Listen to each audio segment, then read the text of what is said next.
Assalamualaikum warahmatullahi wabarakatuh. Berjumpa kembali bersama saya Dian Berlian di channel Literatur Hukum, channel referensi hukum bagi masyarakat Indonesia. Baiklah, dalam kesempatan kali ini kita akan membahas upaya hukum luar biasa di dalam perkara perdata, di mana yang sering kita dengar adalah upaya hukum gugatan, kemudian banding, kasasi. Nah, gugatan, banding, dan kasasi ini tergolong sebagai upaya hukum biasa, ya. Yang biasa disebut upaya hukum biasa itu sebenarnya adalah upaya banding dan kasasi. Namun selain dari upaya hukum banding dan kasasi tersebut atau upaya hukum biasa tadi, ada yang namanya upaya hukum luar biasa. Nah, upaya hukum luar biasa ini yang akan kita bahas dalam kesempatan kali ini. Namun sebelum kita membahas video upaya hukum luar biasa ini, ada baiknya sahabat literatur hukum sekalian dukung channel ini dengan cara subscribe, like, komen, and share video-video dari literatur hukum. Dan jangan lupa aktifkan lonceng notifikasinya agar sahabat literatur hukum tidak ketinggalan video-video menarik lainnya. Baiklah sahabat literatur hukum sekalian, kita akan membahas apa itu upaya hukum luar biasa. Nah, upaya hukum luar biasa ini merupakan upaya atau langkah hukum yang diberikan oleh undang-undang kepada seseorang atau kepada badan hukum dalam perkara perdata untuk melakukan perlawanan dalam putusan pengadilan yang mana tidak memberi rasa keadilan bagi salah satu pihak atau para pihak, sehingga dia merasa tidak puas terhadap putusan hakim tersebut, sehingga dia mengajukan upaya hukum. Nah, upaya hukum tadi yaitu upaya hukum luar biasa, di mana upaya hukum ini dilakukan setelah putusan mempunyai kekuatan hukum tetap.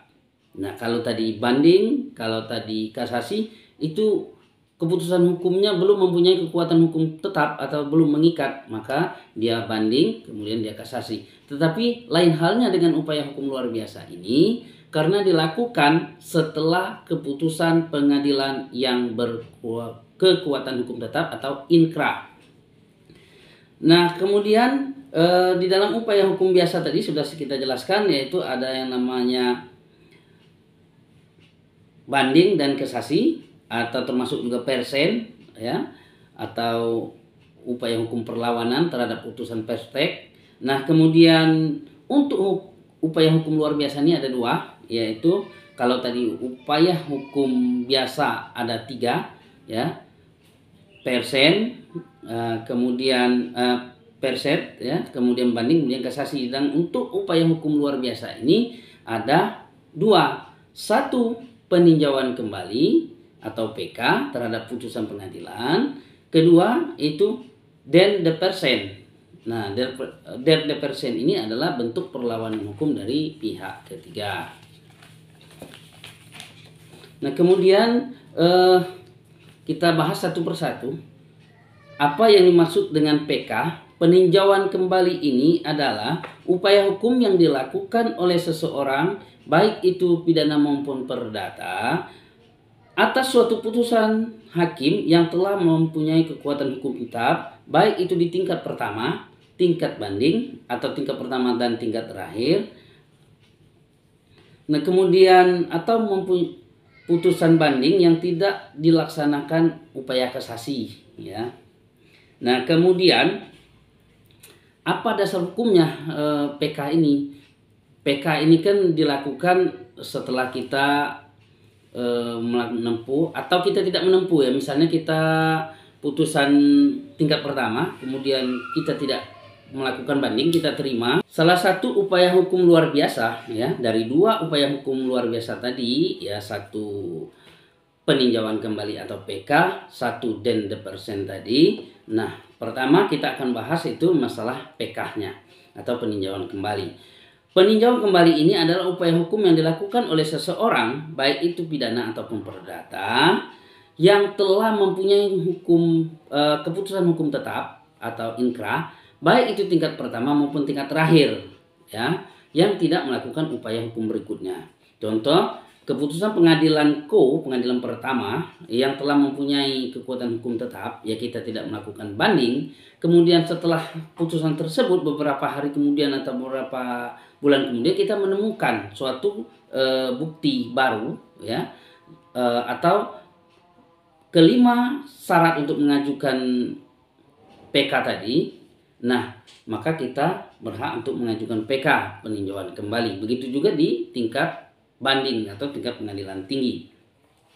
Nah, kemudian dasar hukum yang membolehkan atau menjadi dasar pijakan untuk melakukan upaya peninjauan kembali ini adalah sebagaimana ditetapkan dalam pasal 66, pasal 77 Undang-Undang Nomor 14 tahun 1985, dijuntokan dengan Undang-Undang Nomor 5 tahun 2004. Ya, itu yang menjadi dasar kita melakukan upaya peninjauan kembali.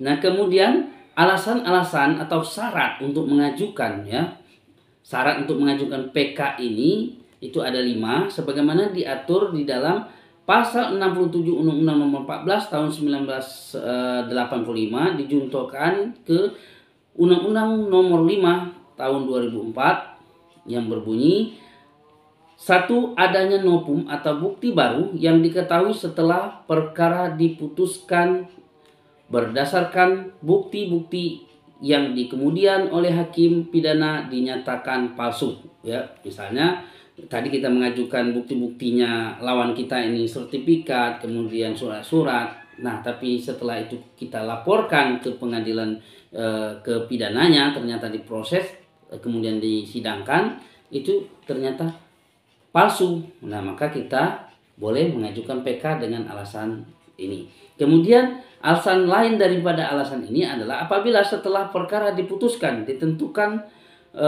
dibuktikan dengan surat atau bukti yang bersifat menentukan, yang pada tingkat pemeriksaan pertama itu tidak dihadirkan atau tidak ditemukan atau tidak kita buktikan di pengadilan. Contoh, kita membuktikan sertifikat tapi kita tidak menunjukkan sertifikat yang asli karena kita tidak ketemu sertifikat yang asli, hilang. Jadi kita ajukanlah dengan fotokopi, sehingga pengadilan memutuskan bahwa kita kalah karena tidak menunjukkan aslinya. Kemudian setelah keputusan itu berjalan beberapa bulan kemudian kita menemukan sertifikat yang aslinya, maka kita boleh mengajukan PK. Kenapa mempunyai ketentuan lain? Seandainya sertifikat ini ada, mungkin keputusan pengadilan negeri tersebut ada atau keputusan tingkat banding tersebut adalah memenangkan kita. Kemudian yang ketiga, ya, alasan untuk mengajukan peninjauan kembali itu apabila telah ada keputusan yang berkekuatan hukum tetap, kemudian hakim mengabulkan lebih dari tuntutan. Misalnya kita hanya menuntut ganti rugi, kemudian menyatakan itu adalah perbuatan melawan hukum, tapi hakim menyatakan lagi bahwa barang tersebut disita atau dikembalikan kepada kita. Nah, atau misalnya dalam keputusan kita tidak meminta ganti rugi, tetapi hakim memutuskan adanya ganti rugi, sehingga kawan kita atau lawan kita akan melakukan PK karena diputuskan lebih dari apa yang kita tuntutkan. Nah, itu. Kemudian alasan yang keempat, apabila mengenai suatu bagian dari tuntutan belum dikabulkan. Misalnya kita menuntut adanya ganti rugi dalam tuntutan kita itu, kemudian adanya pengosongan tempat, kemudian adanya bla bla gitu ya, tapi tidak dikabulkan. Misalnya untuk mengosongkan tempat tidak disebut dalam keputusan tersebut, dan tidak dikabulnya ini tidak dipertimbangkan atau tidak diberikan alasan kenapa tidak dikabulkan oleh hakim, maka kita bisa mengajukan PK, ya. Alasan keempat tadi, adanya keputusan pengadilan yang tidak mengabulkan gugatan kita, ya, tapi tidak dipertimbangkan dan tidak diberi alasan hukum yang tepat. Kemudian yang kelima, Yang kelima, apabila adanya kehilapan hakim yang nyata, misalnya dari segi bukti, dari segi saksi, dari segi hari, pokoknya hakim itu ada kehilapan, mungkin dari segi orangnya dan lain sebagainya, sehingga ada kehilapan hakim yang nyata terhadap keputusan yang telah mempunyai kekuatan hukum tetap. Jadi kita boleh melakukan banding, melakukan kasasi. Itulah tadi ya, kita review kembali syarat-syarat untuk mengajukan PK tadi ya, peninjauan kembali. Ini ada upaya hukum luar biasa, yaitu pertama tadi kita akan mengajukan PK apabila kita menemukan bukti-bukti baru yang diputuskan oleh pengadilan pidana. Surat-surat yang kita temukan tadi adalah palsu, kemudian adanya bukti baru yang menentukan, kemudian adanya putusan yang dikabulkan atau putusan hakim yang lebih dari tuntutan, kemudian yang keempat adanya keputusan yang tidak mengabulkan gugatan kita yang tidak dipertimbangkan, kemudian adanya kehilapan hakim. Nah, kemudian yang kedua ya, upaya hukum yang kedua yaitu upaya hukum dende persen. Nah, ini apa yang dimaksud dengan dende persen? Adalah perlawanan hukum pihak ketiga yang dirugikan dalam suatu putusan. Misalnya ada orang berperkara A dengan B, kemudian sita jaminnya ini dimasukkan barang yang menurut penggugat itu adalah milik B atau memang dikuasain oleh C, tetapi disita jamin. Nah, sehingga si C merasa dirugikan karena dia tidak tergugat dalam perkara, dan kemudian tidak ada hubungan hukum dengan gugatan tersebut, tapi dia menguasai atau barang itu memang benar milik dia gitu kan. Sehingga jadi sita jamin, merugikan pihak ketiga, sehingga pihak ketiga melakukan perlawanan hukum kepada pengadilan tingkat pertama.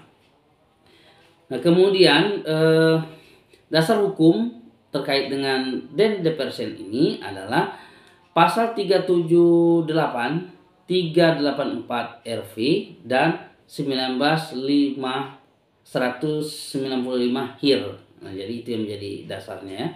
Kemudian keputusan dende persen ini jarang sekali dilakukan, namun ada ya, bisa merugikan pihak ketiga tadi. Sehingga biasa yang sering terjadi itu sebenarnya ini semacam gugatan intervensi ya, dende persen ini yang dilakukan oleh tapi kalau gugatan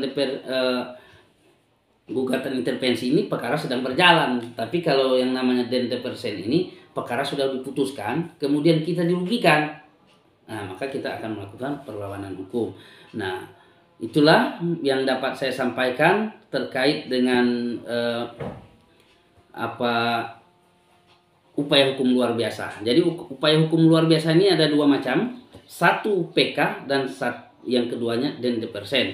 Nah, ada tadi kita bedakan hukum biasa dengan hukum luar biasa. Hukum biasa itu banding dan kasasi, kemudian hukum luar biasa itu adalah PK dan dende persen. Itulah sahabat literatur hukum yang dapat saya sampaikan dalam kesempatan kali ini dalam pembahasan upaya hukum luar biasa. Seandainya ada komen, ada pertanyaan, ada saran dan pendapat terkait dengan upaya hukum luar biasa ini, silakan tuang atau tulis di dalam kolom komentar, akan kita tanggapi dalam kesempatan berikutnya. Akhir kata, wabillahi taufiq wal hidayah. Wassalamualaikum warahmatullahi wabarakatuh.